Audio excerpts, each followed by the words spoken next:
2024 was the year of major blockbusters, long-awaited or completely unprompted sequels, experimental horrors, musicals that were ashamed of being musicals, and AI controversies.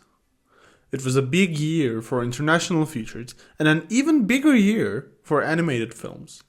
Looking back, 2024's significance in cinema's current trajectory might not be obvious at first, but when examined, it was a perfect snapshot of an industry in transition, politically and creatively. No matter, like every other year, 2024 gave us some really good films. Here are the best 10. 10. The Wild Robot.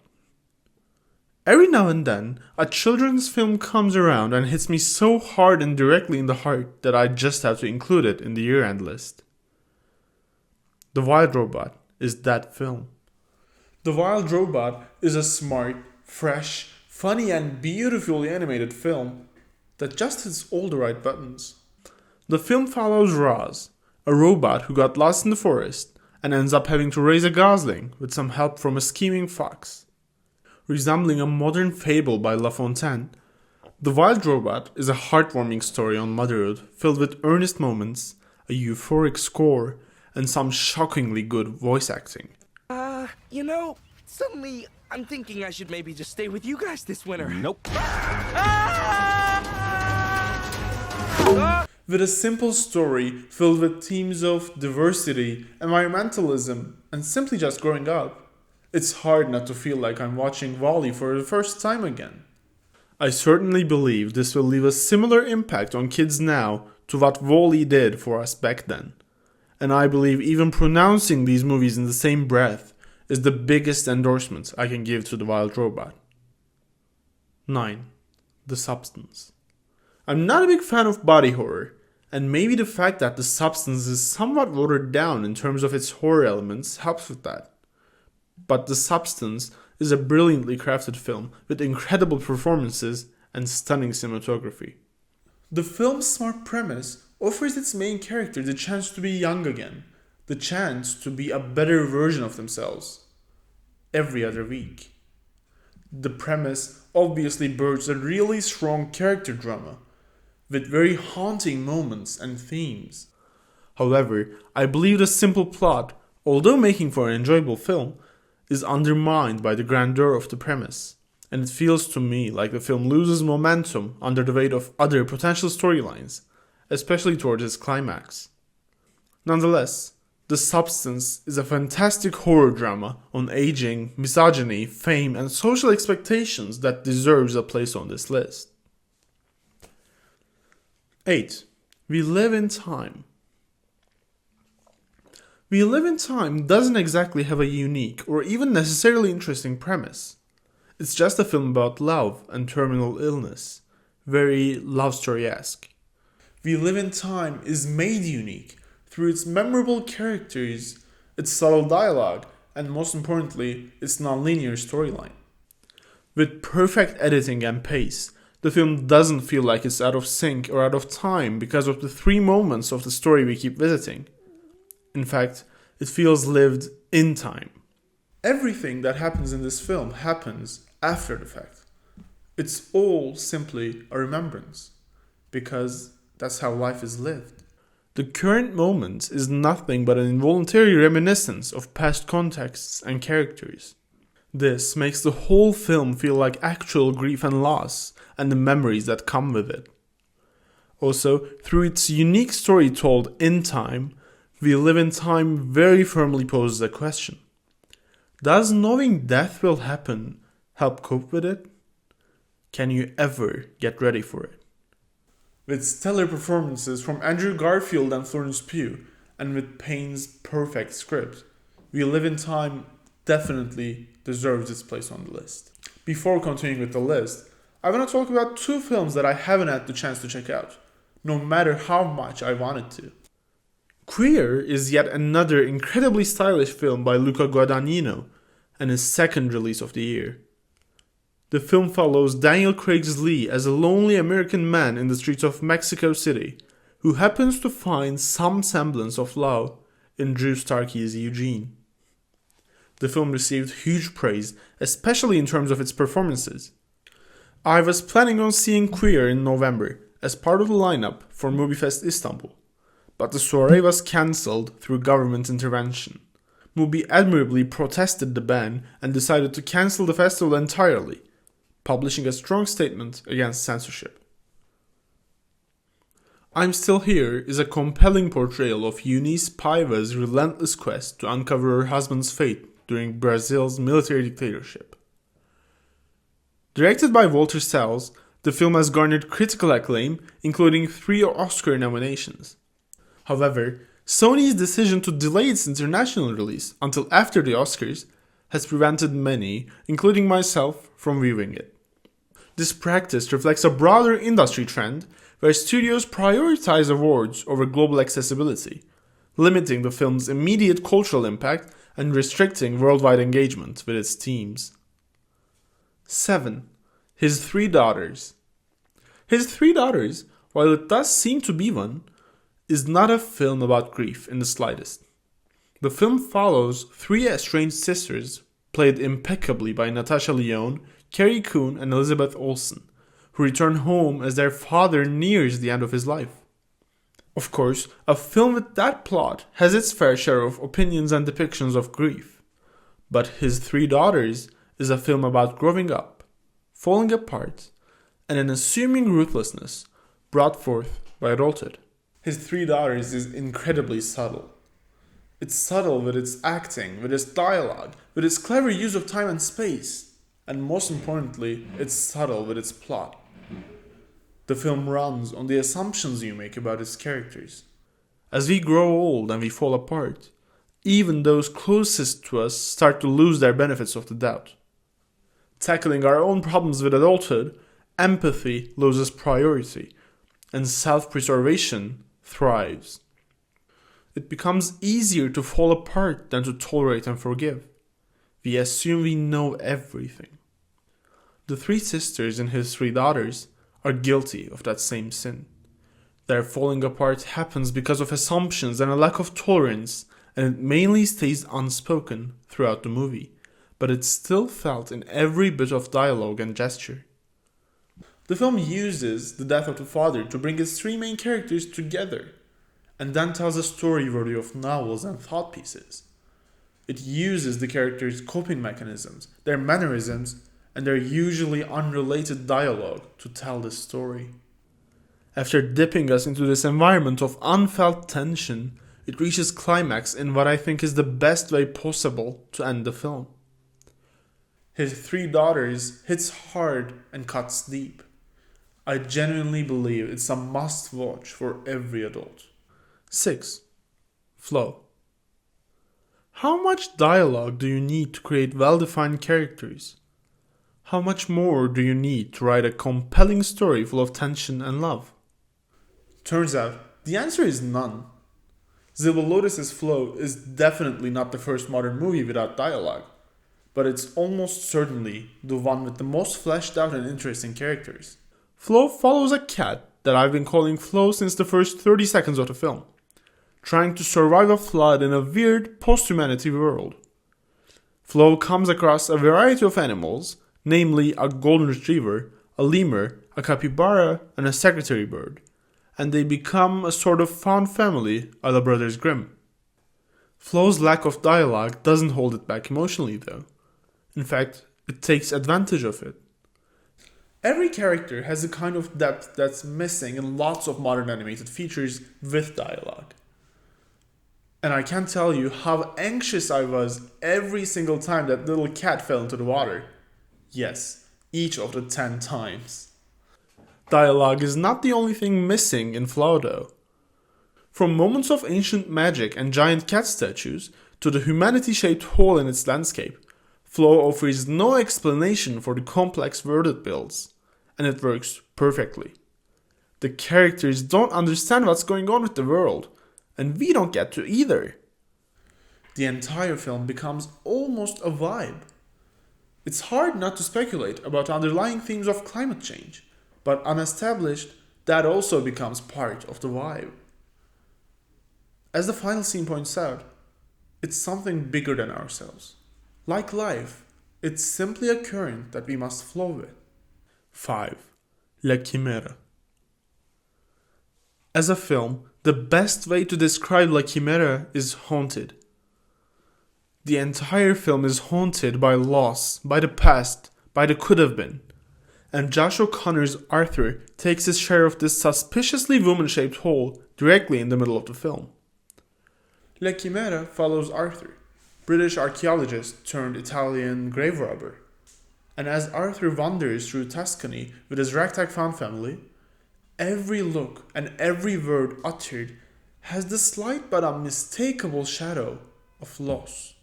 Arthur resembles the heroes of Greek tragedies, and his suffering translates so heavily through the screen that the film, with its slow and heavy pace, had me out of breath time and time again.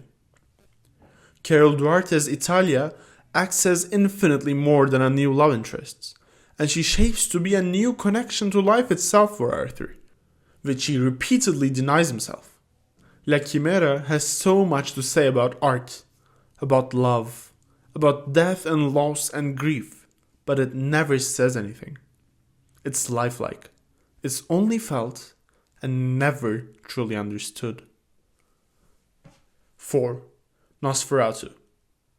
I would never have thought that a Dracula story could have scared me to death in 2025, but it did, and here we are. Nosferatu might be the perfect remake. It stays true to the original while successfully injecting contemporary themes into the movie, or improving on the pre-existing ones. Nosferatu is gross, demonic, and evil. The film stays with you for some time after viewing. Eggers has proven time and time again that he can deliver on period horrors, and Nosferatu is no exception. Insisting in the original story's emphasis on sexual guilt and denial of women's sexuality, Eggers brings Nosferatu to modern audiences. Technically, the film is simply perfect. From the cinematography to the use of shadows, from acting to atmosphere, Nosferatu is incredibly well made and enjoyable, as well as genuinely scary. But thematically, what makes Nosferatu so strong is its details, contributing into the atmosphere of the entire film, drawing one in, and even making the most cliché of jump scares work. One of the things I loved most with Nosferatu, other than its more obvious strengths, is how it handles religion and the inherent demonic evil that comes with a vampire film. In the film, we mainly see people divided into two categories. Secular deniers, represented through the likes of Aaron Taylor Johnson's Friedrich, and the benighted religious, who are so removed from their roots that they don't know what they're dealing with.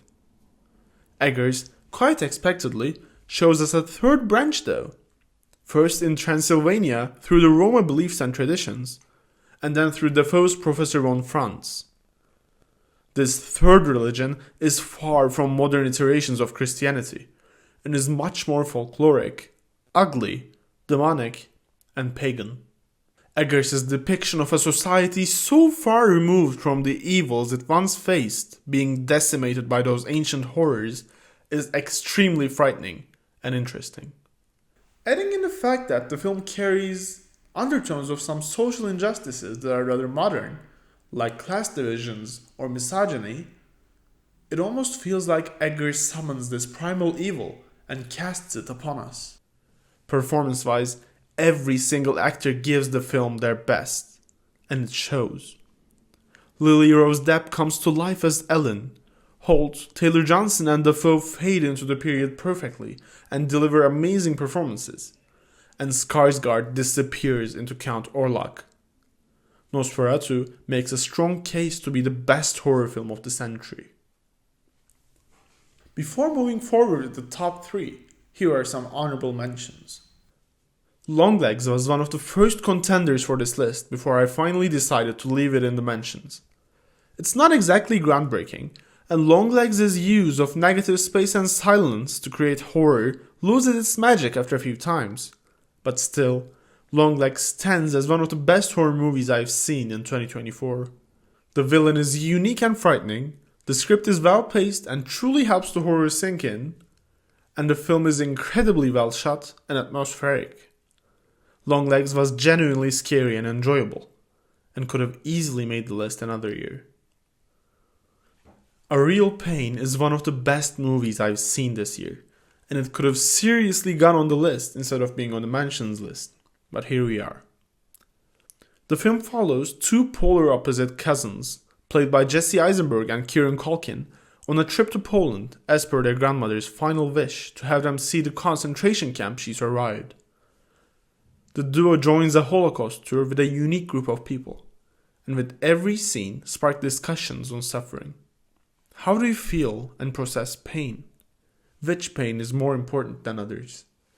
How do you cope with pain that you haven't felt personally, but has been engraved onto you through generational trauma and history?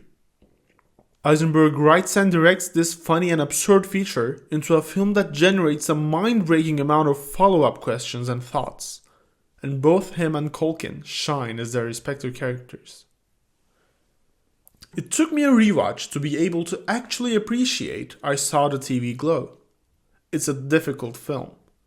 It's hard to predict where it's going, and just following the vibes is not a pleasant experience with this film.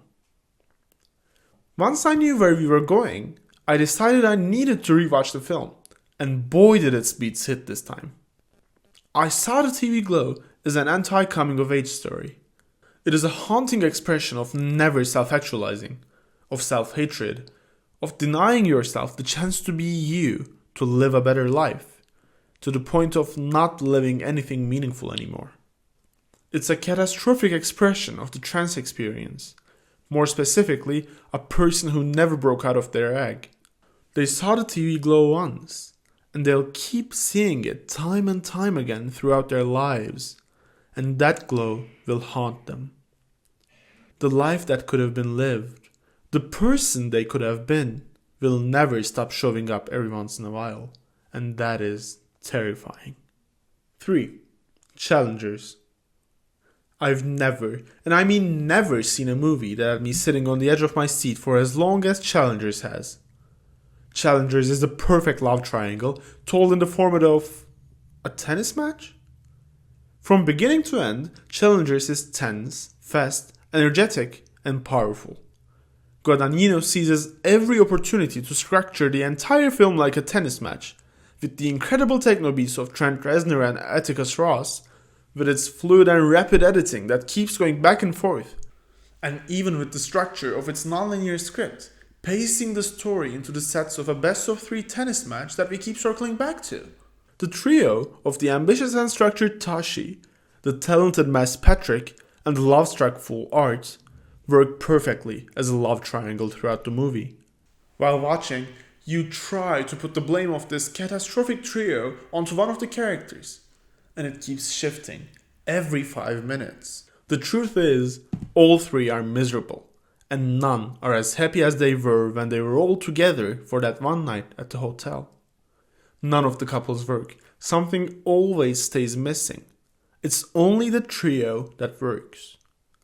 On a deeper level, by examining each duo in this weird throuple, Challengers heavily comments on love, desire, power dynamics, and competition, managing to create characters whose cores are so raw that each of them feel like an emotion, making each of them relatable at different points in the story. I've never had a film change my opinions on its characters so often, while relating to every single one of them. Guadagnino has truly crafted the perfect threesome, and wrote it into an impeccably directed tennis match. It is a joke to me that this film isn't being recognized for its score, editing, cinematography, screenplay, acting, and director. Challengers is a must-watch, and is on par with the two films above it in this list. 2. Conclave. A lot of the reviews of this film, positive or negative, view Conclave as a sort of blockbuster political drama, in the same vein as Succession, House of Cards, or even Mean Girls. That's not how I felt watching Conclave. For its very blatant and self-aware political commentary, Conclave still manages to make important and unique points that go far beyond saying inclusion is nice. Yes, Conclave definitely has a very progressive political stance that I'm a big fan of. But that's not all there is. Conclave follows Dean Lawrence trying to manage the election of a new pope after the death of the previous one. The late pope, being a controversially progressive one, is of course followed by a controversial conclave, where every single cardinal tries to pull the strings from behind the scenes, including the late pope himself. It's hard to talk about conclave without spoiling the entire story, but to me, conclave had so much to say about religion that I'd hate it going down in history as a mere political drama. Fiends' Dean Lawrence acts as a narrator at times. Our faith is a living thing precisely because it walks hand in hand with doubt, he says. To conclave, religion is doubt. Not only doubt of God or doubt of the church, but also doubt of the strict borders and definitions of the material world. Its inclusivity comes from this rejection of the certainties of our world. Because religion, because faith, stemming from divine doubt, must manifest itself as universal doubt. It must always be directly in conflict with certainty. From the first scene in the movie, it is said that Lawrence is having trouble with prayer. It's easy to think this stems from doubt, but it in fact stems from certainty. Prayer, in its nature, must be a conversation and confession to God Himself. It shouldn't be defined by the rules of religion or language, and it shouldn't be definitely heard. Lawrence might be the only one who says he has trouble with prayer, but almost none of the other cardinals pray to converse with God throughout the movie. Conclave is a deep questioning of faith, religion, and the church. It's a justification for the language of love and inclusion that never seems to leave religious jargon, no matter its genuinity. With its tense score and hypnotizing cinematography, Conclave deservingly takes its place on this list. 1. Dune, Part 2. After staying somewhat below my expectations with Part 1, Villeneuve crafts the perfect sequel and fixes some of the problems of the first movie. Moving Zendaya's Chani to the forefront of the film in a deviation from the books works like a charm, giving us a new, unique Fremen lens through which we can observe the events of the film play out. Villeneuve's script once again keeps away from dialogue, which is impressive for the adaptation of a book that has paragraphs of inner dialogue in each chapter. So much so that David Lynch felt the need to include the inner dialogue in his adaptation. Dune thrives under this commitment to show and not tell. Its themes surrounding the corruptness of power translate perhaps even better than the book in the subtlety of the film. Paul's rise to power is handled perfectly, his speech being one of the best scenes I've seen in a film, ever. That moment, which serves as the climax of Paul's rise to power, fills even me with zeal, and I feel ready to call Paul the Lisan al-Gaib. In that way, Chalamet equips Paul with such charisma that his character becomes a charismatic leader outside of the film, drawing audiences into his influence, so much so that you can't help but support his ascent. The second film also finally takes a genuine dive into the massive spiritual world of Herbert's novel, spending time with the invented mythos of the Lisan al-Gaib or the Bene Gesserit genetic program, trying to bring forth the Kwisatz Haderach. From a technical and aesthetic standpoint, the film rises above the first iteration. Hans Zimmer and Greg Fraser outdo their previous work, which I didn't even think was possible. Aside from Zendaya and Chalamet, Austin Butler and Rebecca Ferguson give unforgettable performances as Feyd-Rautha and Lady Jessica, making the ensemble one of the strongest in any sci-fi film to date. The film is not without its sins though. Denis shies away from the book's more direct and confrontational use of Islamic terminology and the Arabic language. And the storyline around the Green Paradise, Shit Gimshari, is so downplayed that it becomes confusing or unimportant to some audiences. No matter, I'm obviously biased in saying this since I already love the Dune novel so much. But Dune Part 2 may just be one of the best science fiction films of all time. It adapts a story deemed unadaptable to the screen perfectly, doesn't shy away from breaking away from the source material when necessary, and most changes work better than imaginable. And it still manages to translate the novel's themes and feelings over to the screen. Denis Villeneuve has officially done the impossible and deserves unending praise for it. The jury's still out on generative AI, at least in some fields. There is no denying its potential to streamline workflows, assist with research, and make complex technologies more accessible. Should its environmental impact improve, Gen AI could become an incredibly useful tool in many industries, offering genuine advancements in areas like science, medicine, and even certain forms of design that aren't necessarily creative. But when it comes to art, I have no hesitation in saying that its use is troubling. The application of generative AI in art is the epitome of commodification, stripping away the personal, cultural, and emotional labor that makes art meaningful. Art is, at its core, a human act, a reflection of individual experience, history, and perspective. AI-generated performances, scripts, and visuals don't just threaten jobs, they threaten the very idea of artistic authorship. If art becomes something corporations can generate and spew out for entertainment, rather than something artists create, we risk severing the connection between art and the people it's meant to express and represent. This is why The Brutalist concerns me. While AI in filmmaking isn't new, generative AI's reported use to alter performances and design set pieces suggests an industry where artists' work can be manipulated, repurposed, or outright replaced. The issue isn't technological progress, it's the direction in which that progress is being pushed. Gen AI may prove valuable in many areas, but in art, it doesn't aid the artist, it replaces them. And an art world without artists isn't an art world at all. This was an important talking point in the SAG-AFTRA strikes, and it will continue to be one in the years to come. But I personally don't feel comfortable with the industry granting its most prestigious acting award to a performance that has been improved by generative AI.